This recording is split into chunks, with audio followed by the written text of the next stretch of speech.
In today's video, I'm going to teach you how to replace images in Figma. Start by opening your design in Figma. Make sure you are in the correct file and page so you can see the frame or component you want to update. Now, identify the exact place where the image lives. It could be inside a frame, drawn as a simple shape like a rectangle or ellipse, or part of a component instance. Selecting the right layer matters because Figma will only replace the image on the layer you have chosen. Click to select the frame shape or instance that contains the image. You'll know you've got it when you see its properties appear in the sidebar. Look over to the right-hand side of the screen for the design panel. Under the Fill section, you'll see a small thumbnail of the current image.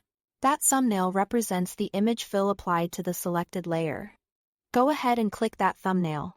This opens the image settings where you can control what file is used. Inside the image settings, choose Upload from Computer. This tells Figma you want to replace the existing image with a new file stored locally. Your operating system's file picker will open. Navigate to the image you want to use, select it and confirm. Figma immediately swaps the old image with the new one right in place. Here is no need to move or resize anything. If your layout was already set, the fill remains applied to the same layer. Preserving masks, corner radii, effects, and layout constraints. If the image sits inside a shape, that shape continues to act as the mask, so your composition stays consistent. That's all there is to it.